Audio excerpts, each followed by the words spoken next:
You're listening to the REI Marketing Nerds Podcast, the leading resource for real estate investors who want to dominate their market online.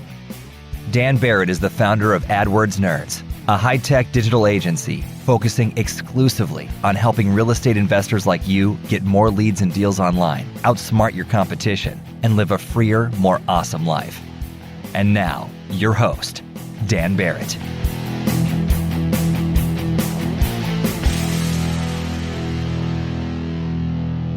All right, hello, and welcome to this week's episode of the REI Marketing Nerds Podcast. As always, this is Daniel Barrett here from AdWordsNerds.com.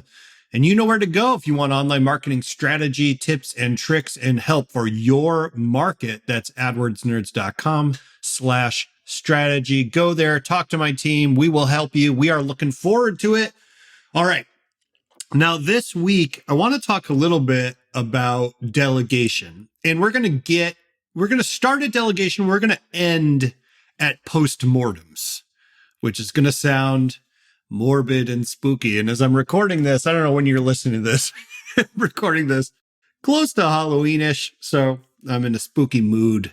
So we're going to talk about Post-Mortems. But let's start with delegation. I recently posted on social media, and you can find me there, Daniel Barrett, Dan Barrett. Search for me. I'm the bald guy with glasses or whatever. But I recently posted on social media about delegation. And I said, I work with a lot of real estate investors. I work with a lot of entrepreneurs, right? I don't just work with real estate investors, although AdWords Nerds is only for real estate investors. But before this, I worked with small businesses of all shapes, stripes, and colors. I worked with pizza parlors, and I worked with an emergency services kind of vehicle company, and I worked with plastic surgeons and dentists. I worked with foot surgeons. I worked with everybody. So I've been around and I've seen a lot of different businesses. Actually, one of the reasons that I like real estate investors as clients is because they tend to be very focused on the back end, focused on process, focused on systems. And that's really, really good for the kind of marketing that I do, which is pay-per-click marketing, right? Really make sure that they can follow up and close those deals and so on. But I work with a lot of investors, work with a lot of entrepreneurs, and I say that generally entrepreneurs are divided into two camps. There are entrepreneurs that have the money, but they don't have the time. And there's entrepreneurs that have the time, but they don't have the money. Okay. Now, if you've got time and you don't have money, okay, it basically means you're early on in your process. You are getting started. You don't have a team. You're doing everything yourself. You don't have a huge budget to spend on marketing and hiring people and so on. And that's totally fine. And actually, when you get to the point where you have a big team and you have all this stuff going on, a lot of people in that position, they want to go back. They want to go back to the early days where it's like just them. That's very, very common, right? So, if you're in that phase, there's nothing wrong with that. Absolutely nothing wrong with that. And in fact, nothing wrong with staying in that phase if you love what you do, right? So you're in it, you're doing those things, you're doing those tasks, you're doing your own marketing, you're getting your hands dirty in a way that can be really joyous. And I know people don't use the word joy to describe work very often, but that's how I feel about it. I love being involved in the marketing process. I love that, right? So that's one type of entrepreneur. They've got time, but they don't really have the money. Now, there's another type of entrepreneur who has the money, but they don't have the time. And this is sort of a natural progression. If you start with time but no money and you're good at what you do, eventually you become someone with money and no more time, right? At some point, you run out of hours in the day. You run out of time to write another blog post or do another video or, check on your Google ads campaign or your Facebook ads campaign or your direct mail campaign. And this is where things start to get a little hectic. Things start to get a little tiring. Things start to get a little stressful. It's totally normal transition. And it is at that point that it is probably time to delegate tasks. And I want to talk about delegating tasks because there is a lot of stuff out there about delegation that I think is simply wrong. Okay, now don't get me wrong. I am absolutely in love with automation and building teams, using virtual assistants, using new tools. I mean, I love it. That's what I do to procrastinate. Literally, the way I procrastinate in my work is I go on Zapier and I try to build some weird automation to like email me when it's my wife's birthday or something like that, right? Like, I love that stuff. So I'm not saying it's wrong overall. But if you look out at the types of materials that are targeted to real estate investors, you see a lot of things like, well, figure out the amount of money you want to make and then divide that by the amount of hours you're going to work. And that's your dollars per hour. And if it's below that, you got to delegate it. I mean, really? You got to delegate it? You have to delegate it every single time? What if it's something you love? What if it's something that you are uniquely good at? What if it's something that's critically important to the health of the business? I could, for example, completely outsource for very cheap, looking at my own business's underlying key performance indicators, metrics. I could outsource, for example, paying my team every week. I pay my team manually every week. Now, I could easily automate that. In fact, I wrote a standard operating procedure document for it, just in case I'm ever in the hospital and people need to get paid and I'm not around.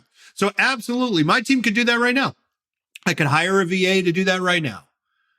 It's certainly below my dollars per hour sort of rate or whatever people think I should be looking at. So why do I do it?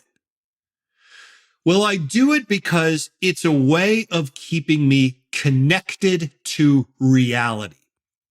And this is a concept I think is very important. Connection to reality. The extent to which you are able to navigate the business landscape around you, the housing market, your competitors, what's happening online in terms of Google ads and Facebook ads and how those platforms are changing, how the direct mail, the response rate is going up or down, all these things. This is reality. It is hard, objective fact. And if you become disconnected from reality, if there are layer upon layer of other people and reports and analytics and blah, blah, blah, blah, between you and the actual facts of the matter on the ground, then your decision to make agile and flexible and accurate decisions goes down. So the reason that I still pay my team manually every week, even though this is a process I could easily delegate or easily automate, is because I want to have my finger on the pulse. I want to really know how much everyone on my team gets paid. I want to really know how much cash we have in the bank. I want to really know that my taxes are being taken out in a certain way.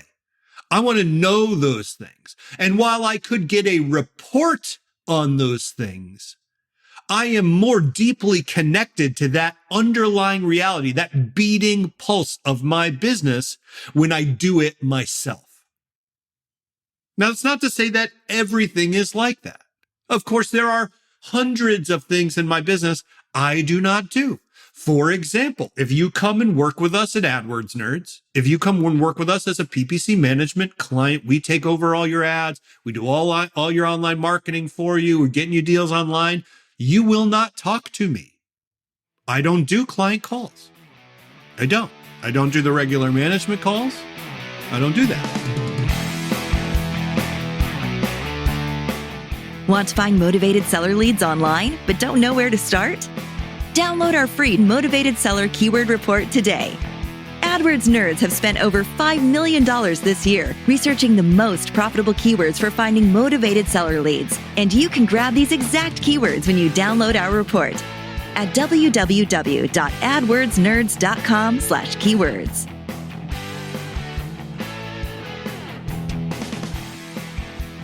Now, I do stay intimately connected to how my clients are doing by looking at their accounts, by auditing random accounts every month and every week, by getting on the occasional call and talking with someone and seeing how it's going. I track key performance indicators on how my team is doing, both in terms of leads generated and cost per lead, but also surveying my clients and seeing how they feel about the service that they receive. These are all ways I try to stay in touch with reality. I could stay in more deeper touch with reality by getting on every single client call. And in fact, I did that in 2020. But I don't do that now because simply the amount of time it would take is too much, right? So there's a balance. But what I want to say is that, and I've gone through this, there's sort of a mania of delegation that you can go through. There's sort of this pressure to say, well, if you're a real business owner, you're a real entrepreneur, you shouldn't be connected to this at all. You should basically just get an email with your stats every week. And maybe that's possible for most people. But I think for most entrepreneurs, if you are the one that's in charge of setting the vision and the direction for your business, you need to stay in touch with that core reality. I'll give you another example from my business. I coach real estate investors. We have a coaching program. Real estate investors come in and I coach them on their SEO and their PPC and all this stuff. And I am in those accounts. I am looking at those accounts manually. I get on calls with those people.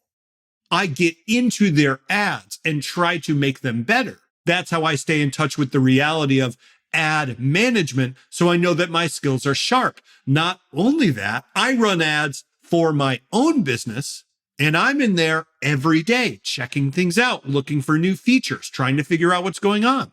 That's a way for me to stay in touch with reality. Now, I promised I would end with post-mortems. And this is a new practice for me, and it's been an incredibly powerful one. I'm going to share this with you because this is me being a little bit vulnerable, and I'll explain why. A post-mortem is a process that I undertake as the CEO whenever a client leaves. And some of our clients leave because they didn't get results. And look, if anybody ever tells you that every single one of their clients gets results, they are flat out lying to you. PPC is market-based. Some markets are harder than others. Some clients are better or worse at closing than others. Some clients have higher profit margins than others. There's 1,000,001 reasons why PPC marketing might not work for any given investor. And even though I know we're the best at what we do, and I know that the majority of our investors do deals and make money on our service, we are not perfect. And anybody who says they are is full of it. That's the vulnerable part. So when a client leaves, and by the way, they could leave for any number of reasons, right? Clients could leave for any number of reasons. We literally had a client make $180,000 in profit and still leave because he said basically he was too busy now and couldn't keep doing it, right? So it's like people could leave for all sorts of reasons. But when people left in the past, they would just kind of leave. And we would be sad and, we would help them transition and everything, but that was more or less it. Well, now what we do is I do a post-mortem. And a post-mortem essentially is me. I open up a document and I start creating a timeline. I go all the way back to the day that person became a client. I put that date at the top of the timeline. And I go through every single day of that project. I go through every single change in the Google Ads account that we made.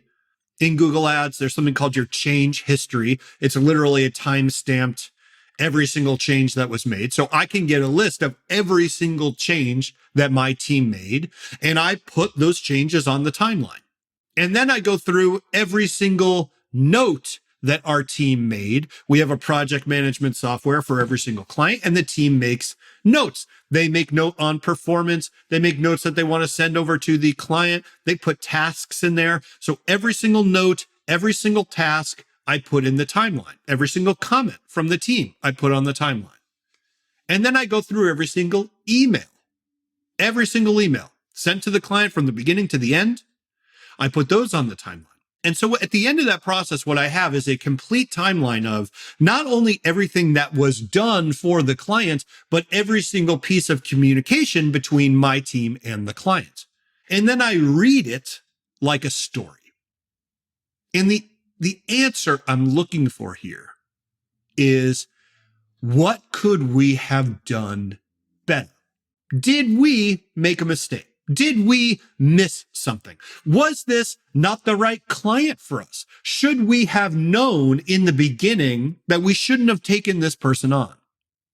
Because we turn a fair amount of investors away, to be frank. If we don't think they can close, we don't think they have a budget and that's going to make working with us worth it, we will tell them that. But sometimes people get through either because, they misrepresent themselves, or maybe, just that they were being honest at the time, but their risk tolerance wasn't what they thought it was, or whatever. Was there something we could have done better? I go through and I make comments on that doc on everything that I see. And then I make every single member of my team do the same. What could you have done better? What could you have done better? What could you have done better? Every single client that leaves gets this treatment. And I have to tell you, this has been a transformative process for us. It has brought a level of care and consideration to what we do that I don't think we've ever had. And we care a lot. But what ends up happening is, in the sort of rush and bustle of the everyday, things get missed. And when they get missed, you don't know you missed them. And so some of your biggest areas of improvement are kind of invisible unless you go back and make them visible. So for you as a real estate investor, if you had a deal that was coming through the pipeline and looked like it was going to happen and then it didn't, consider doing a post-mortem. Go back and listen to the recordings that your team, all the recordings of the calls that your team had with that client, that potential seller. Go back and look through what was added to the CRM, when and why. Look through the emails and the marketing that you sent to this person. Look through the notes. Look through everything. Put them on a timeline and ask yourself, what could we have done better? Now, this is a process I could certainly delegate. It's a process I could certainly hand off. It's a process that would be easy to kind of give to someone, put it all in a report and summarize it for me. But I'm not going to do that. I'm not going to do that, because what this is a connection to reality. It has helped me see that there are things in our communications we could absolutely do better.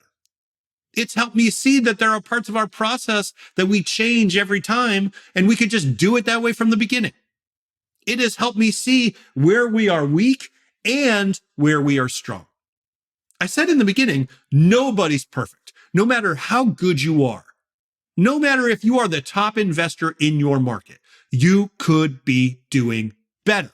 You could be doing better, and so could I. And staying connected to that reality is how we are going to find success as entrepreneurs over the long term. I hope that makes sense, and I hope this was useful. As always, I would love to have you in our Facebook group. It's at adwordsnerds.com/group. Go there. I'm posting videos and guides and all sorts of stuff every single day. I would love to have you. adwordsnerds.com/group, or just go onto Facebook and type in REI Marketing Nerds. You will find us. I appreciate having you here so much. Thanks for listening every week, and I will see you next time. Cheers.